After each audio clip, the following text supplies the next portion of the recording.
Hi, everyone. Kate Byars, founder of Corporate Women Unleashed. Delighted to be with you today for our broadcast. We're talking about stress relief. And I don't care who you are, whether you're a highly successful executive, you're a high achiever, you are just anyone in this planet, we all have stress, right? However, I think we can all agree that depending on what your career is and your role is, that some careers and some positions within a career comes with a heck of a lot more stress. Can we agree to that? All right. So if you have a high stress career, I would love it if in the comments below, whether you're watching this live, you're watching recorded, just put a 1, right? The number 1. I think we all need to just share sometimes and say, yeah, you know what? Stress is kind of a deal for me. And that's cool, but there's also some really simple things to do about it. Now, typically what we find, especially with high achievers, is high achievers are driven by a psychology that has us what? All or nothing. Are we not? We're either all in or we're all out. We're either doing 300 sit-ups or we're doing no sit-ups. We're either going to have, an entire night off to go have, wine and dinner with friends, or we might as well not go at all. Can you relate to that? All right. So that all or nothing mentality is not helping us. And so what happens is a lot of times is we'll start and stop with stress release strategies. A lot of times it's exercise. Everyone says, oh, if you just exercise, it'll help with your stress relief. I agree. I would not say not to exercise. Please exercise. It's good for your stress relief. It's good for your health. But oh, so often as women, we fall off the exercise wagon too easily because what do we do as high achievers? Get the work done and then we can go play. Get the work done and then we can step into the gym, right? Okay, so exercise doesn't always do it for us. The other thing that we try is meditation. We try mindfulness. Different things, whether it's journaling. I love all that stuff. Some of that stuff we actually teach and incorporate in some of our training. Again, it's not the golden nugget for stress relief though. And so what happens is like so many women that we work with, their executives are like, oh my gosh, Kate, I tried this meditation thing and I can't even focus for 10 seconds. I get it. So again, it just becomes very futile because we're trying these things. We're trying exercise. We're trying meditation. We might try diet. We might try calendar management. Oh my goodness. Oh, so many things we try for stress relief that don't work. Okay. So here's what stress really is. And this is why you have to understand this and why our company is steeped in human behavior. Like the foundation of everything we do as a well-being company is based on human behavior. Because if you understand your behavior, and guess what? You understand the behavior of the people around you and how we operate, you can choose to operate differently. And a lot of these things that are issues for us go away. All that other stuff I just discussed, those are external strategies. Sometimes they work, sometimes they don't. Like, have you ever found that? Like you run into, I don't know, a girlfriend or someone else and they're like, oh my God, I've got this great whatever diet, or I've got this great idea for stress, or I've got this great idea for whatever. And then you try it and it doesn't work. And you're like, well, that didn't work. So you have to remember is that when people are recommending to you an external strategy, it may or may not work. It may work for them in their life. It may work for them at a certain period of time. It may work for you, but maybe not sustainably. And the reason is you haven't gotten down to that root human behavior piece. Okay. So understand what stress is. Stress is a feeling. It's an emotion. Great. Emotions are good. I know they really are. Because they're telling you something. They're telling you something's going on. And what it's telling you in this state is that I'm out of control. We're feeling stressed because we don't feel like we have control over what's going on in our life, whether it's in our environment. We've got really quick deadlines at work. You fear that you're going to fail if you don't show up for this particular meeting in a certain way. So you're stressed about it, right?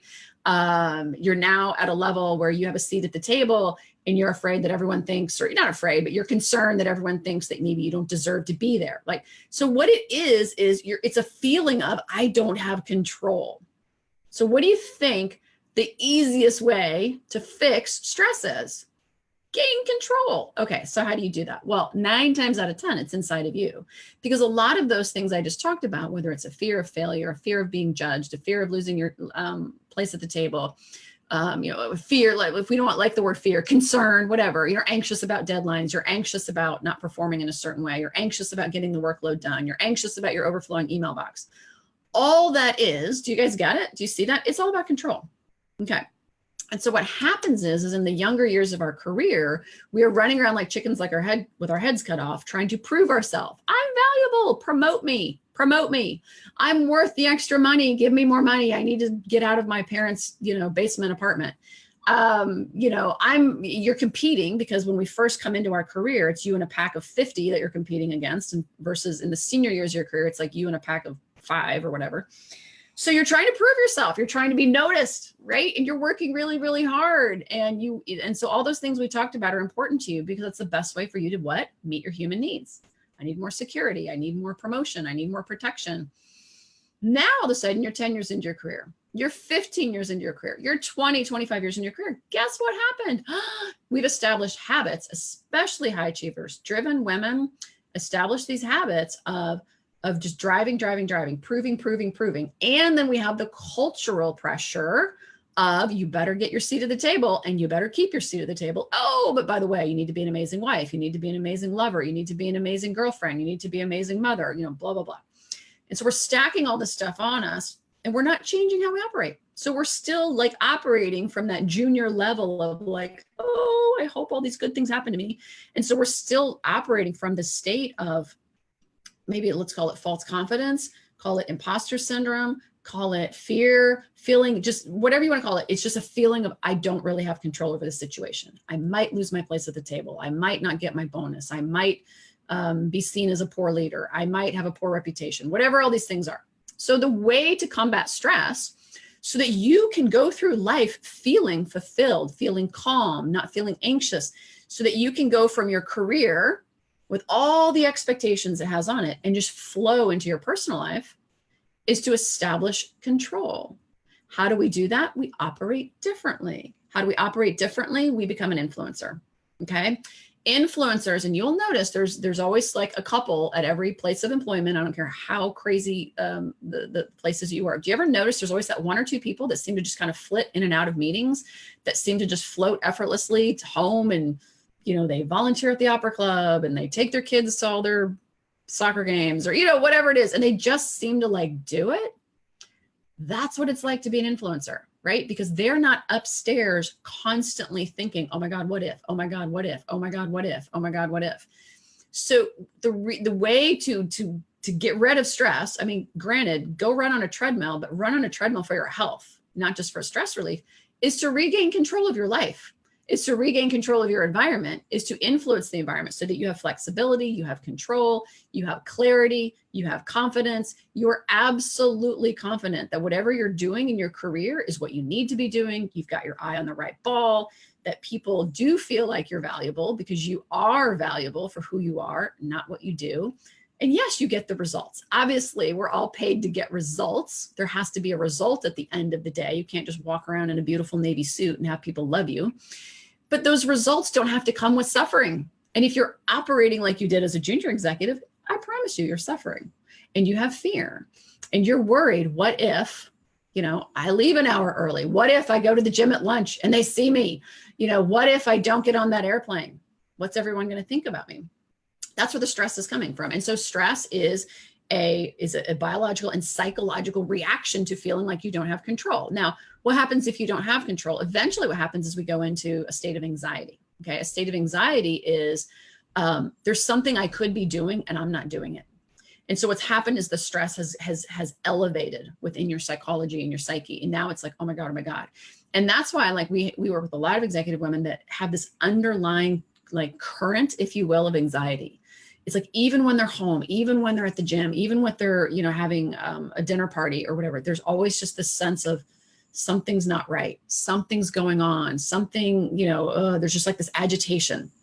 That agitation, that anxiety, that's what it is there's actually things you could be doing to change the way your life is happening right now and in your work, and you're not doing it.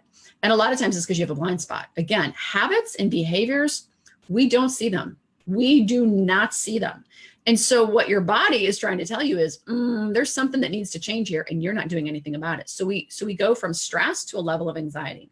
And then what happens if we stay in a level of anxiety long enough, and if whatever that issue is severe enough, then we go into a state of depression. Okay. So depression is where we just give up hope. We no longer psychologically believe that there's any answer. So anxiety, we know there's an answer. We just can't figure out what it is. So now we're in a state of agitation, anxiety. Stress is, I don't have control. Depression is, I give up. there is no answer. There's no answer, there's no solution. And then we go into a state of depression where we start to shut down emotionally. And so this is just human science, guys. Like, I'm not making this up. So where you want to, so we don't want to go to anxiety. We certainly don't want to go into depression, right? Or I guess I should go down, because that would be going down, not up, wouldn't it? So what you want to do is gain control, because if we don't gain control, what's going to happen? One is you're going to burn out, right? We're going to leave. We're going to step away from this audacious career we've worked so hard for, and that's giving us a lot of opportunity to have a high quality life. You may not be living a high quality life, but it gives you the opportunity to. Two, you're going to continue because of the quality of life it gives, your family, your kids, whatever, but you are going to suffer. You will live a life of regret. You're going to lose your health. You're going to lose your marriage. You're just going to be unhappy. I mean, you're just going to suffer your entire life, and you're going to look back and go, what was that all for? Right? And so one of two things happens is either, you step back to try to resolve this because you don't know how to get rid of the stress, or two, it impacts your health, your marriage, or your happiness. So the answer is to operate differently. And we work with women who are CEOs, we work with women who are senior, VPs, all the way down to senior managers. Some of them work in some of the most toxic environments, some of the most toxic companies that are known for being absolute sweatshops. They work in all sorts of different areas. Like, I always love it. We'll get on the phone with someone. She's like, well, Kate, I work in accounting. And I'm like, yes, like accounting special. No, I work in HR, and in HR, calendar's not your own. Or I work in marketing, and so we have these deadlines. I work in sales. We have these clients. Like, everyone has this coping mechanism of why your world is so much more stressful and worse than, accounting across the hall, or finance down the hall, or marketing, or whatever. It's all the same, guys. It's all a feeling of, I don't know how to operate in my career as an influencer, feeling like I have control, that I have value, that the decisions I'm making are the correct decisions, and that I can have control and flexibility in the hours I work, in how I work, and how I approach my work. Okay, over and over. That is the key to stress. So it's not about working out. It's not about meditation. It's not about mindfulness. It's not about calendar management. It's not about doing more with less. It's not about doing less and simplifying. All of those things are wonderful, but those are external strategies that you can try.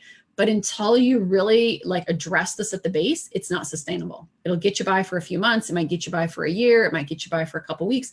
And then you return to this old way of working because it's the only thing you've ever known. So I hope that has been helpful to you all. It's been my delight to be here with you today. If you are curious, because you're a high achieving woman who is giving up too much of your private life for your career, if your career is taking a toll in your private life, I will put in the comments below a free masterclass that we've created for you that really teaches you 4 amazing strategies that has a lot more to do with what I'm talking about today in more detail. Watch that, check it out, see what you think, because it's really designed for any high achieving woman or highly successful woman, that you don't have to give up your private life. You do not have to suffer for this career. It actually can be glorious and a lot of fun. What most of our clients say is, wow, Kate, life is so easy now. I had no idea. And I'm like, I know it can be really easy. It can be a lot of fun. So in all seriousness, check out that masterclass and see what you think, and leave us a comment. We're happy to come back and respond to any comments or questions, whether you're seeing this broadcast live, or seeing it recorded. So again, Kate Byars, founder of Corporate Women Unleashed. It's been a lot of fun chatting with you today, and I will see you next time.